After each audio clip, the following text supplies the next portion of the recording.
Today is the 10th of August 2018, and we are here in the Radio Gynim studio, myself, Ginny Thwaite, and John Lash, and this is the third talk in the series on Flat Earth. And this talk is the one I've been looking forward to. I'm so glad this is all over. The Sorcerer's Explanation. Yes. Sorcerer's Explanation is actually the title of a book. Going back to November 10th of 2015, I started writing this book, which I called The Flat Earth Riddle, A Sorcerer's Explanation.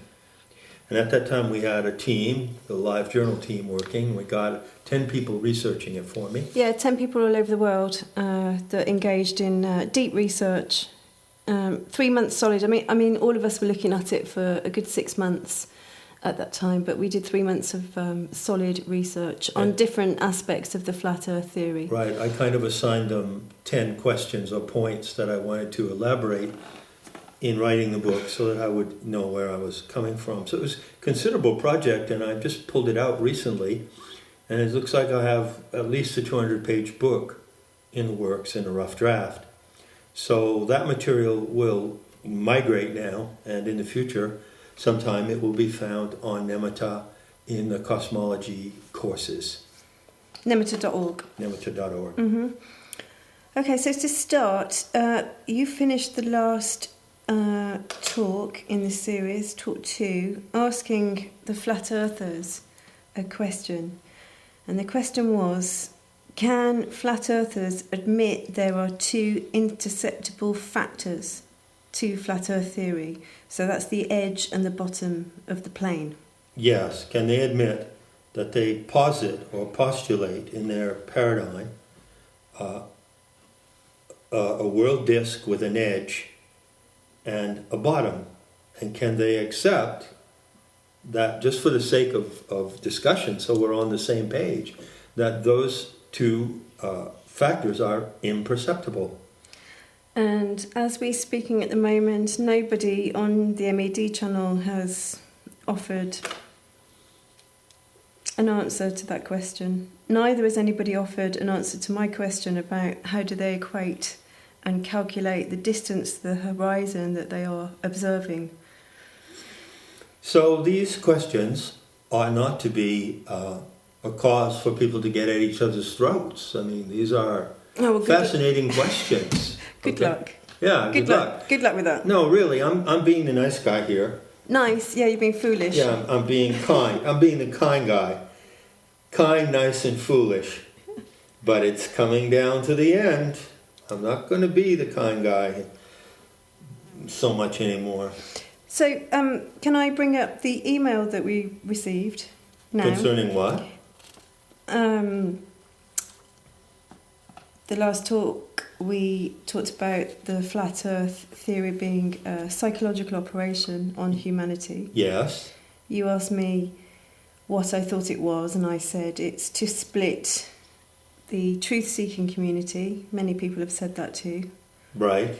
And I say, from this email that we received from a certain person, that she proved my case.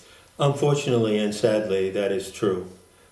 We're not going to go into that because it would be a bit of a distraction, but I would like to mention what she said.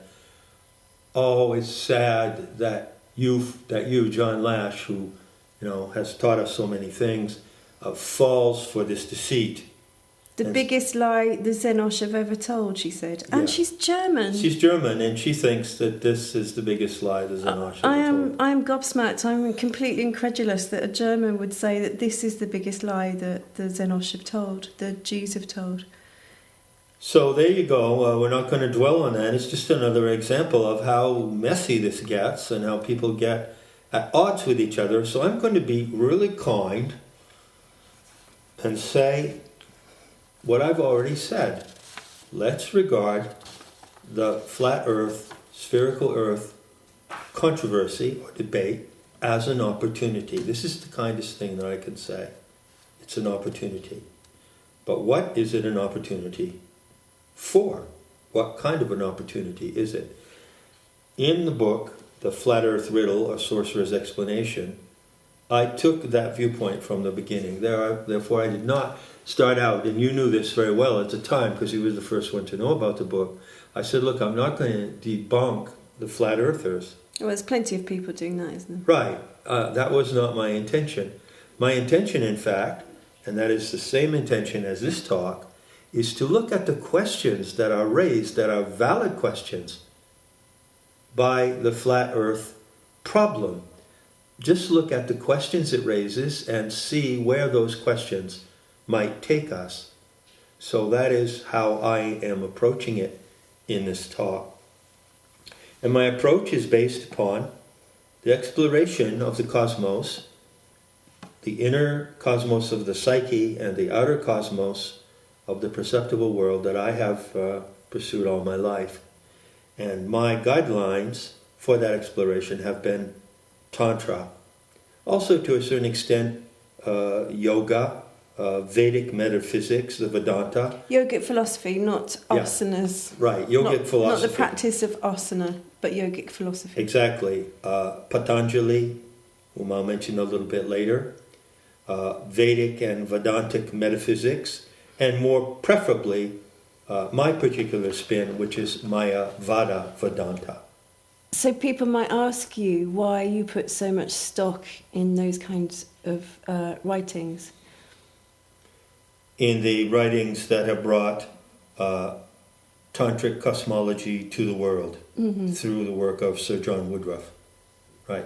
Simply because in my own spontaneous mystical experiences in life, at the beginning, and then later on in my deliberate shamanic adventures and my shamanic explorations, Taoistic shamanism and so forth, I found that those books contained the knowledge that reflected most completely and concretely what I was experiencing. So they provided me with the best guidelines of any books that I've ever known. Well, we're going to talk about that later, I think, about how the observer can manipulate what it is they're observing. Exactly. That is one of the premises of the Sorcerer's Explanation. So then, let's begin. I would like to quote a delicious phrase, a delicious sentence from The Power of Silence by Carlos Castaneda. The mystery is not so much what we perceive, but what makes us perceive. This is a very tantalizing little proposition, and I begin with that. It's a great cue to the opportunity presented by this debate. Well, yes, because flat earthers talk constantly about perception. Trust your perception. What is it you're seeing? You're not seeing a curvature of the earth. That's right. You're seeing a flat earth. That's right. So it's really an argument about perception, isn't it? Yes.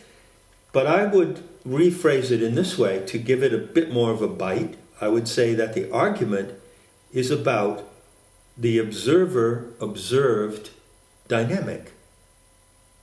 Okay? There is a two-way field dynamic operating all the time that we are all in.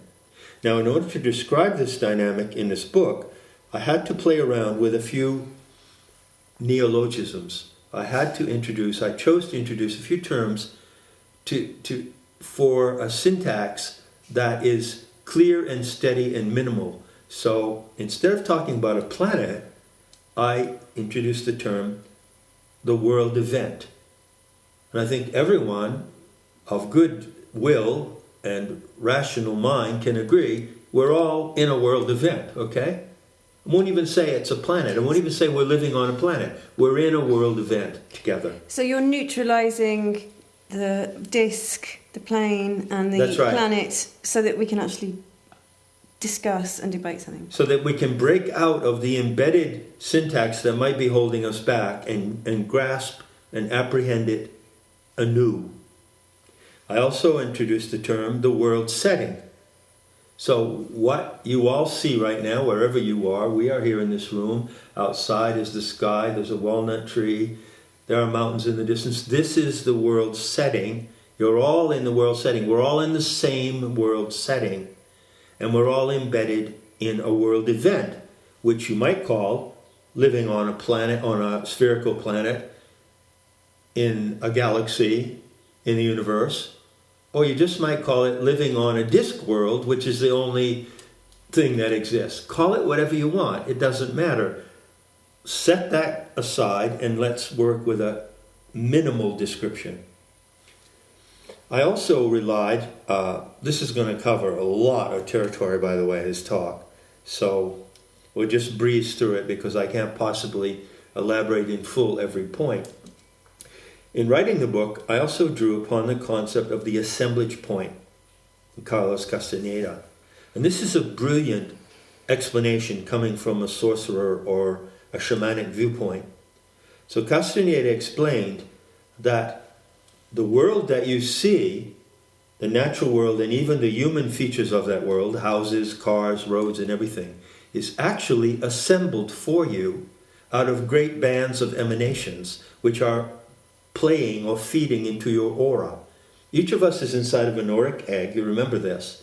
And inside the auric egg there's a point called the assemblage point.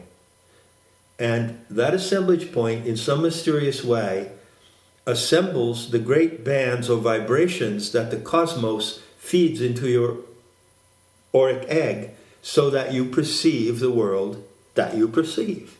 And he called that the assemblage point. So I adopted that concept and I modified it with the notion of an assemblage field. So whatever the world setting is, are we on a planet? Maybe we're not on a planet. What is a planet? Whatever the shape of the world is, it's assembled into a field. And the question is, how does that assemblage happen? For instance, some people would say that the assemblage of the world event is a done deal. Some people would say it was done by the Creator God, by some transcendental or invisible, untouchable entity, and that we're living in the artifact. Now the Sophianic view of life says that's not the case at all. We're not living in an artifact of a Creator God. The assemblage is perpetual. It's constant. The world event that you see, the leaves on the trees, the waves of the ocean, the land around you is all being imminently and immediately produced and dreamed. That is the viewpoint of the Sophianic narrative or the Gnostic intel.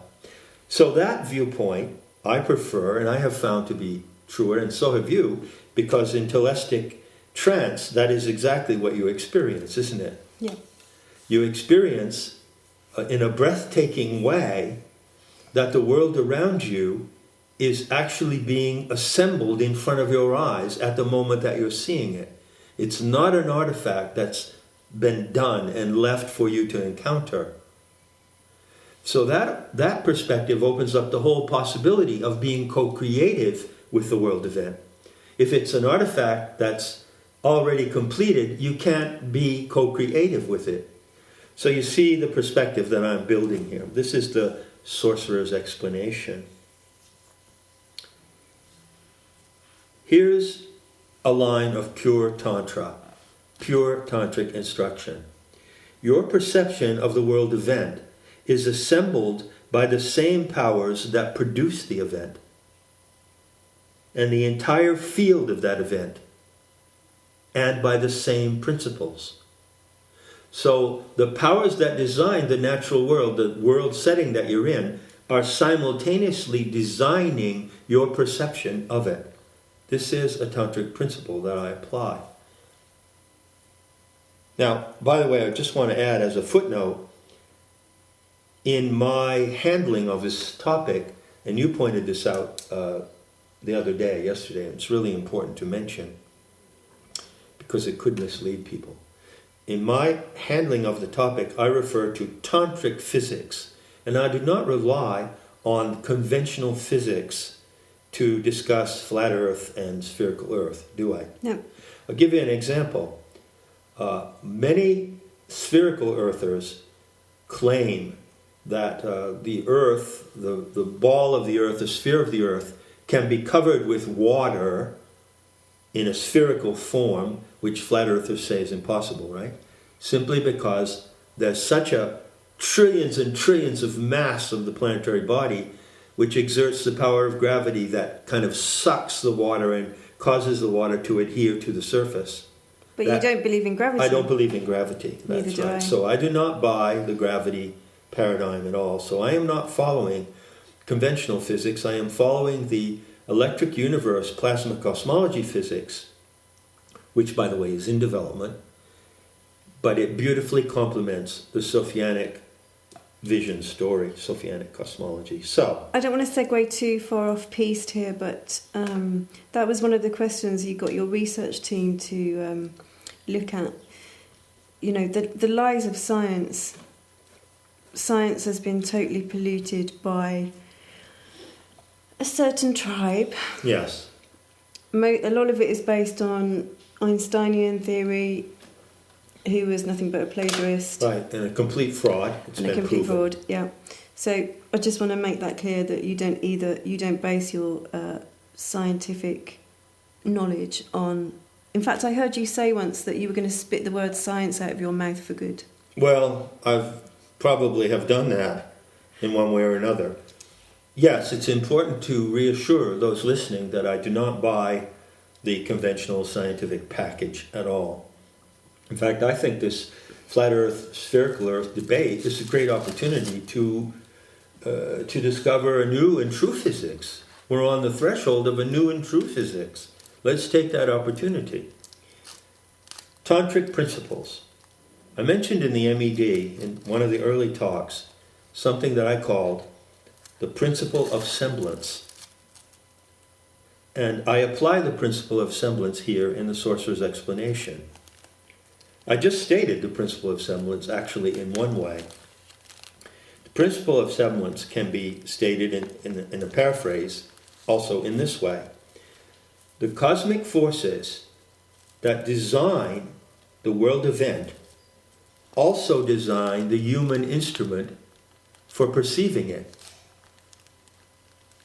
You're not just here in a body that's sort of accidentally placed in a setting and you struggle with your mind and your senses to perceive that setting. You are matched in your bodily instrument to the design of the world event.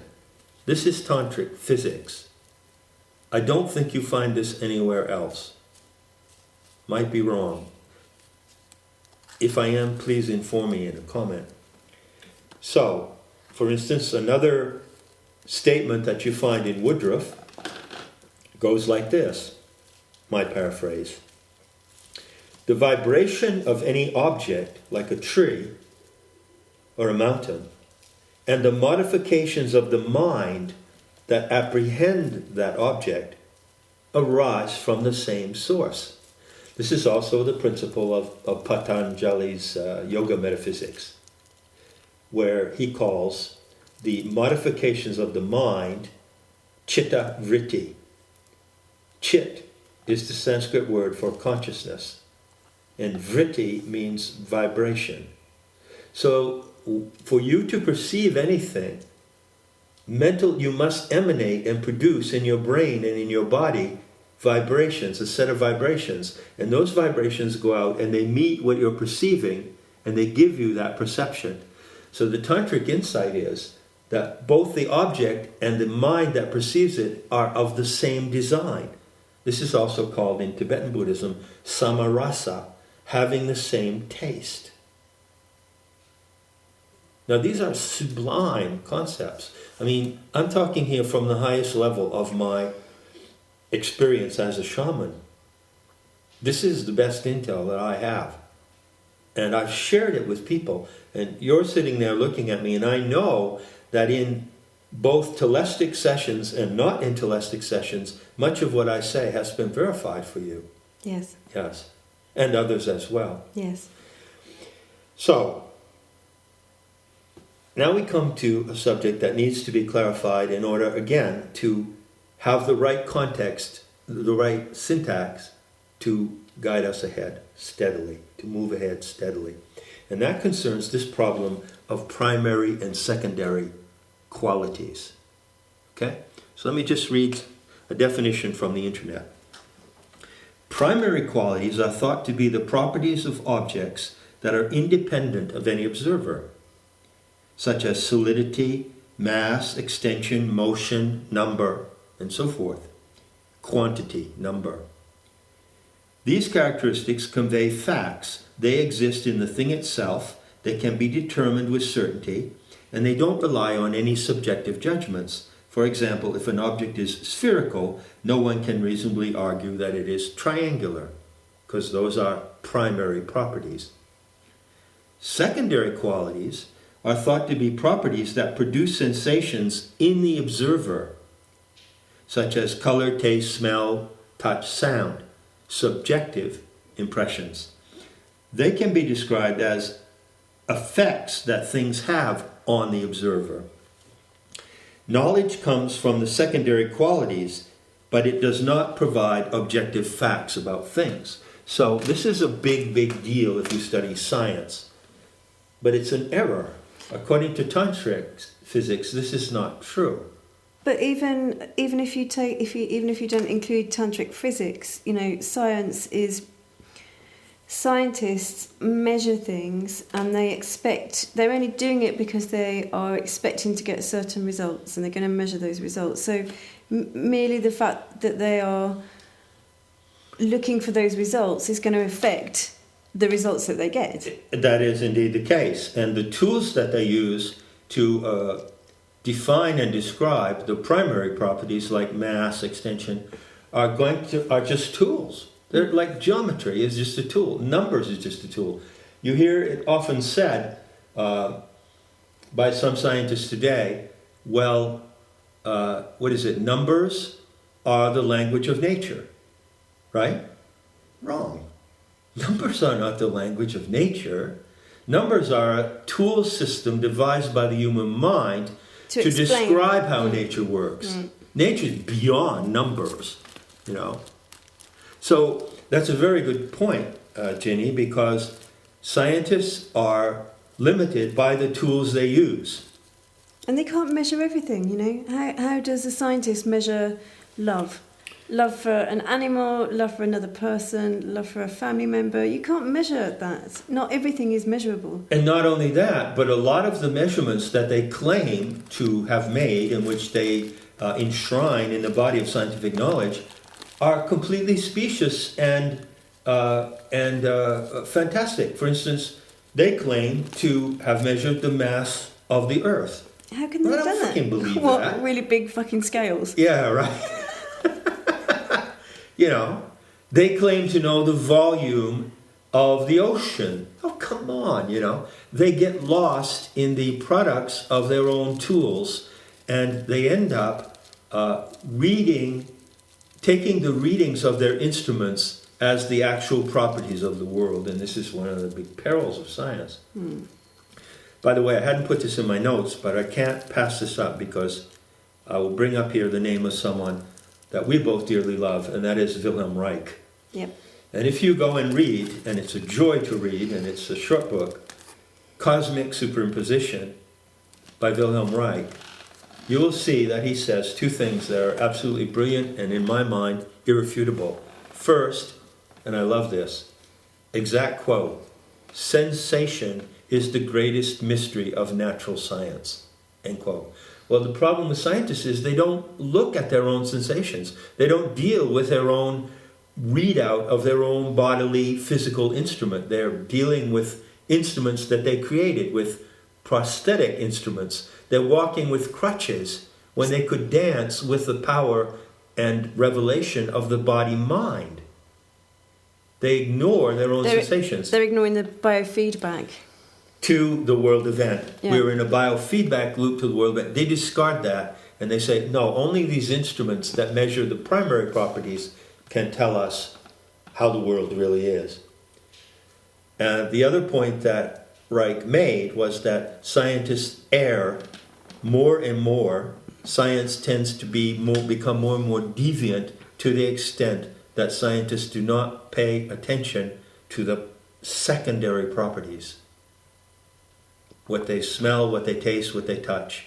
And this is purely tantric. His viewpoint is purely tantric. He was a natural tantrika in that sense. So the point I'm making here is that the world event, call it a planet if you want, Call it a disc if you want. call it a disc, call it any shape you want, the world event has structural and sensorial properties. We are given the sensorial properties. We're born with the senses. But we have to go deeper to see the structural properties. But we can explore the structural properties with the body instrument completely free of any technological instruments. This, of course, is a premise of yoga, as you know well. What did the old yogis in the old tradition claim to do? According to the siddhis of Patanjali, they could see at the microscopic level. And the macro level, yeah. At the macro, have you seen at the microscopic level? Yes, you have. I've seen at the microscopic level. I've seen at the macroscopic level. Yeah. So we have proven Patanjali to be correct. Yeah. Right. The way that the senses show you the world event can reveal how it is constructed and how it operates at the cosmic level, micro and macro. It can reveal that, but that requires a non-ordinary effort, something that people don't ordinarily do. It requires a path of going deeper. That's what Goethe's method was. He called it intensive observation. Goethe claimed that if you look at a rose with your given senses, you're only seeing the surface of the rose. But if you learn to look deeper, he calls it intensive observation, you can actually see how the rose was formed. The rose will show you how it was formed if you look at it in the right way. And so that's called morphological perception. All of that is tantric. And all of that is where we might go with this debate if we took it in the right direction and we used it positively, okay? Just to cite a couple of examples of people who have had that micro and macro perception that Patanjali describes. If you read the autobiography of a yogi by Yogananda, which is published in 1945, you'll find that he describes his state of samadhi, or cosmic consciousness, and how he saw the galactic structure, he observed the structure of the galaxy, he observed it, he perceived it. Perceived the galactic arms, the rotation, the earth in the arms. Another example that you could use, you could build up a number of case studies of the non-ordinary perception of the depth design of this world. C.G. Jung had a near-death experience at the end of his life, and he describes in his memoirs, Memories, Dreams, and Reflections, how he had an out-of-the-body experience, and he saw the earth, which appeared to him as a spherical earth, and he saw the places on the earth as if he were flying or floating outside, and he observed it. So you can't discount this kind of experience. As a matter of fact, this kind of experience, mystical, shamanic, has been part of human reality far longer than science, and far longer than anything that people consider today as hard science. Okay, one other factor I'll describe that I used to set up this book before I get to the punchline of the whole book. And that is the meme known as Heisenberg's uncertainty principle. Now, I don't buy Heisenberg, I don't buy quantum physics, I don't buy any of that. But this meme is kind of inescapable because many people are repeating it, which is the act of observation alters the process being observed. The act of observation alters the process being observed. I will say, okay, speaking as a tantric and a shaman who explores the formation of worlds, the nature of perception and consciousness, I would say that this is a half-assed proposition. It's only a half-truth, because it also works the other way around, and you better believe it. The process being observed alters the observer. And this can be called co-emergence. This is the principle of co-emergence. So it's a two-way dynamic. What is observed also alters the observer. The observer is able to alter what he or she observes. Now, here we can talk about our experiences together with great delight, our adventures in telepathic shamanism. And out of telepathic shamanism. And out of it as well. But certainly, if you do a shamanic practice with psychoactive plants in the correct way and in a sober way, staying behind the medicine. Stay behind the medicine, stand up, keep your eyes open, look at the earth, do not hallucinate. Just look at what you see and watch what happens to what you see. Watch what happens when you look at the earth. Well, the same thing happens for everyone, doesn't it? The first thing that you notice, and it's a thrill, and it scares some people away at that point, is that the earth is moving. It's alive. It's alive. And the surface of it moves. It's breathing. You look at the trees and you see the trees are breathing. Look at the clouds. It undulates. It undulates and it expands and contracts like a jellyfish. You look at the clouds and they are roiling. So often one of the first things you notice is that you're looking up at the clouds and you see, well, the clouds are roiling. They're like boiling, roiling. And everywhere you look, and this can be really frightening to some people. Why is that?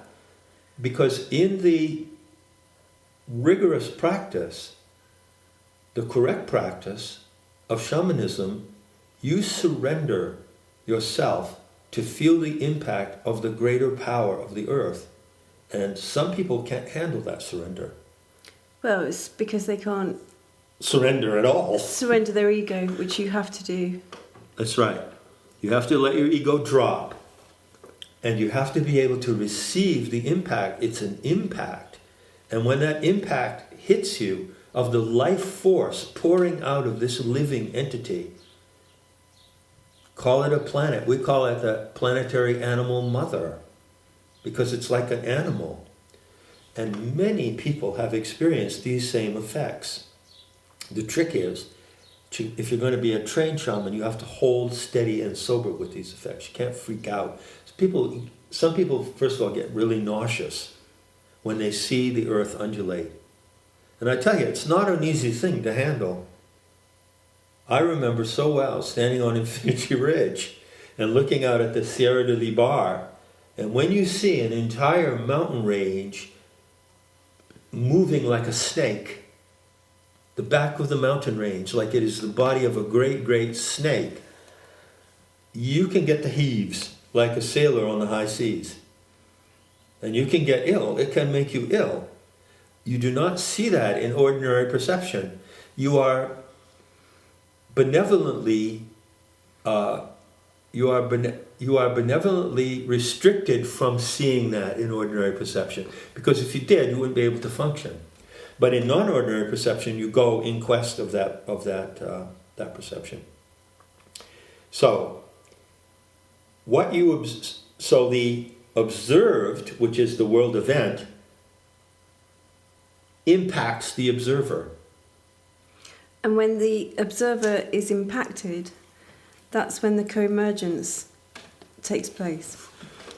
If you can stand in that intensity and hold it and be steady and sober, it comes on in the so-called rush. And some people get lost in the rush, like some surfers go under in the wave. But if you can surf that wave, then the trance levels out, doesn't it? There's a distinct moment when the trance levels out. Then you are in co-emergence with the power of the earth that is coming towards you. And you are meeting it with your power. And that meeting is a place of tremendous beauty and revelation and knowledge. It's awesome to know that you can actually meet it in that way. But you meet it with your entire body. You don't meet it with your mind alone. You meet it with your whole body. Your whole life force is co-emergent with the life force of the planet. And this is the beginning of a genuine telistic adventure. And it's always the same, isn't it?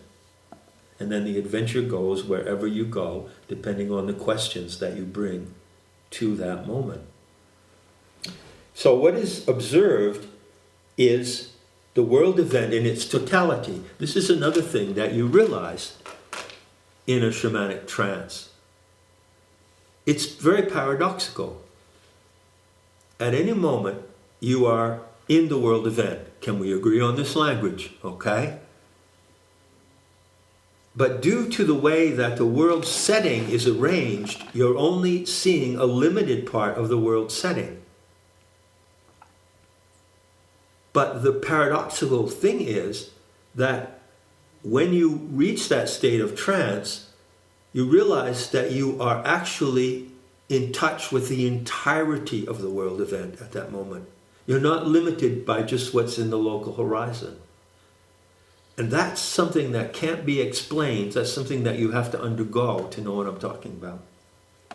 So what is observed is the world event in its totality, but through a limited perspective in the local setting.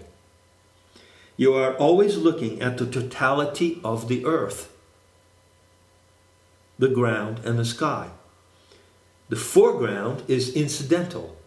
You know, the houses, the roads, the cars, that's all incidental. That's like window dressing. What everyone right now who's hearing my words is always looking at every day is the totality of the world event. But you don't know that you're seeing the totality. You need a discipline and a method to know that. But John, for the sake of people who wouldn't be able to go into that discipline of shamanism, can you frame what you've just said in layman's terms? Well, probably not.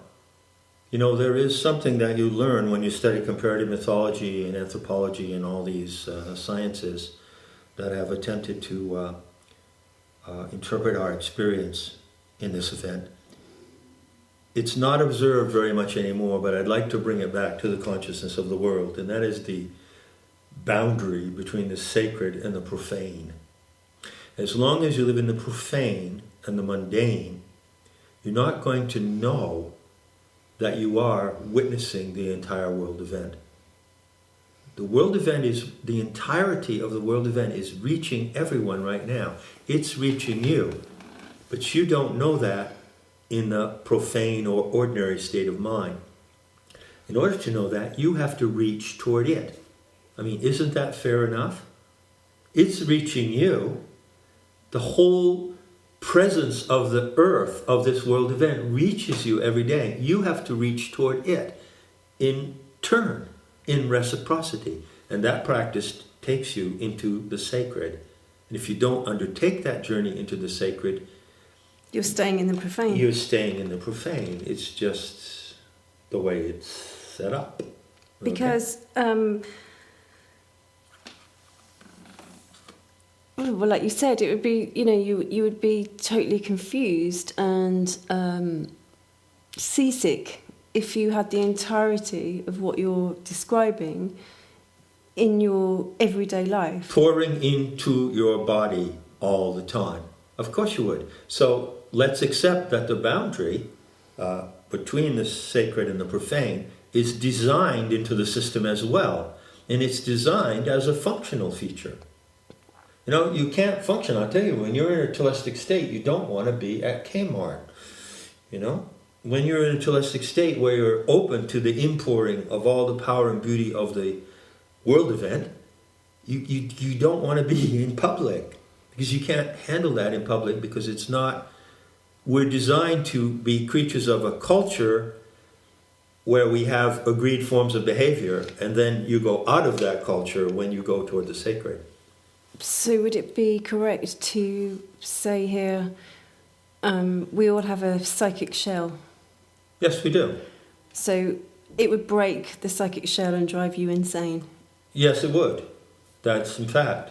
But I would also add that due to being in correction, due to the Aeon Sophia becoming lucid in the earth dreaming, to use an Aboriginal term.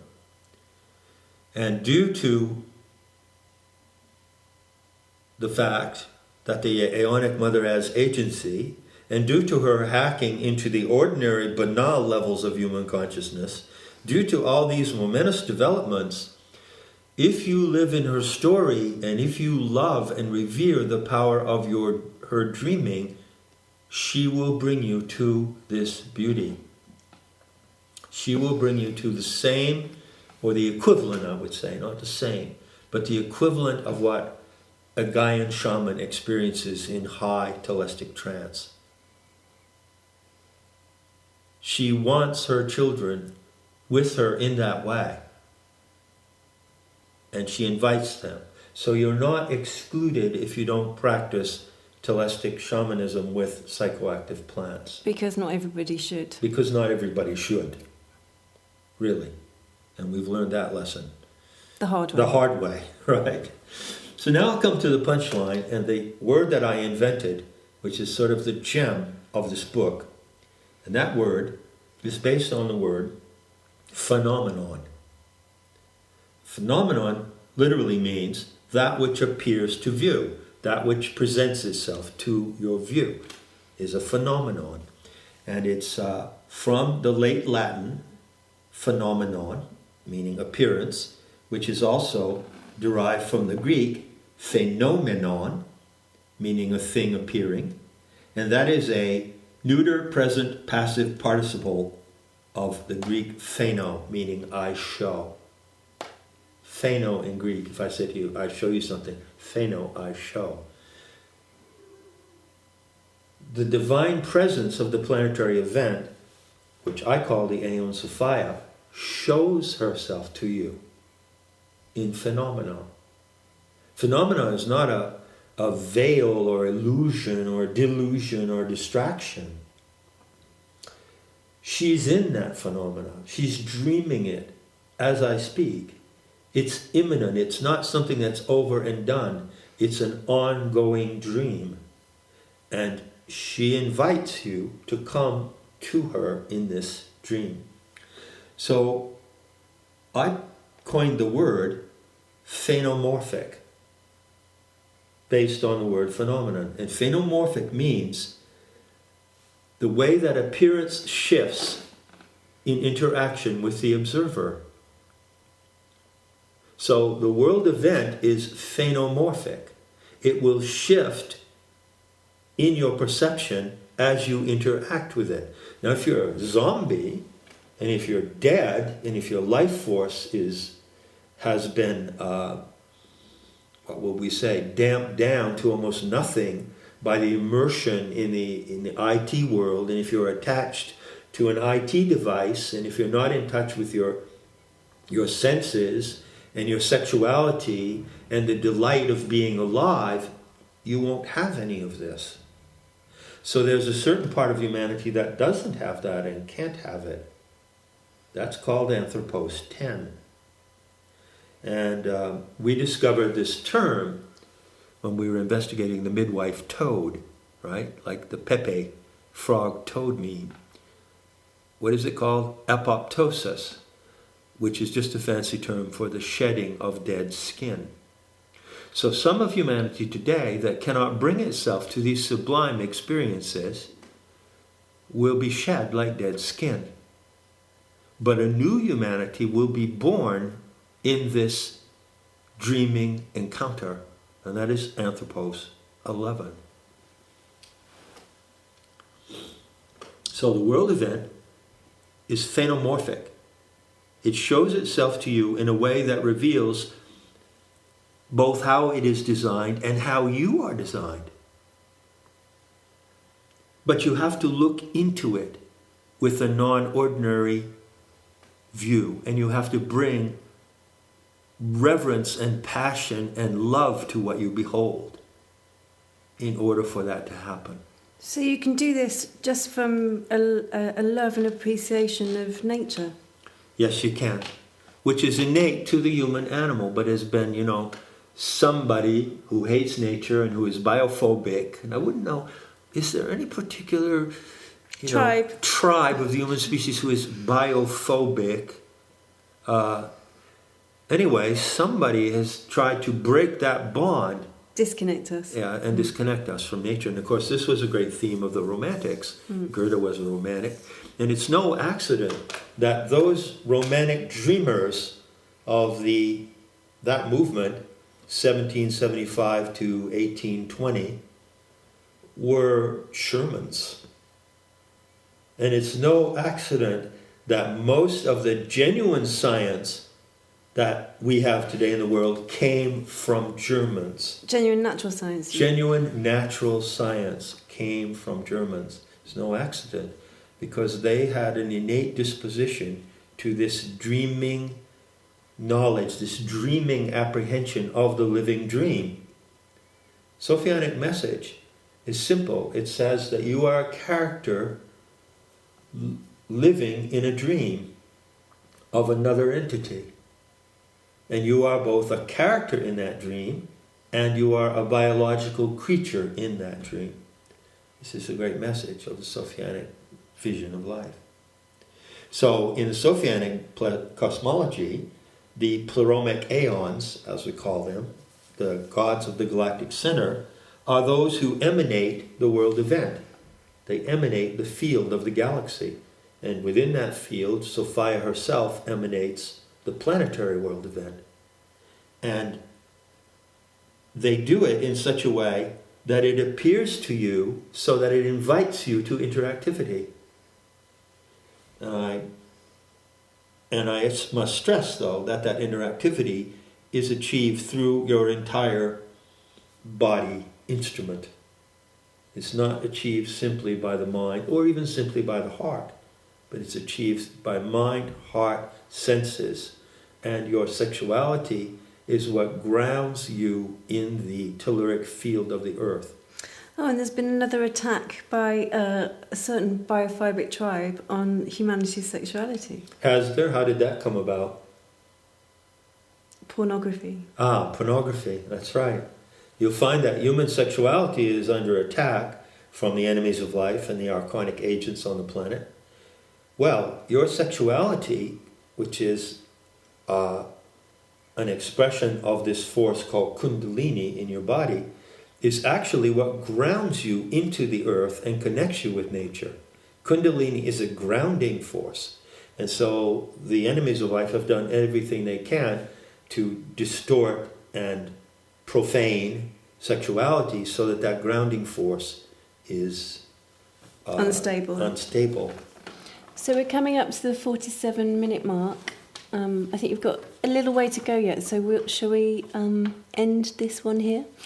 Yeah, why don't we cut this here and then we'll continue in part 2 of the Flat Earth Riddle, A Sorcerer's Explanation.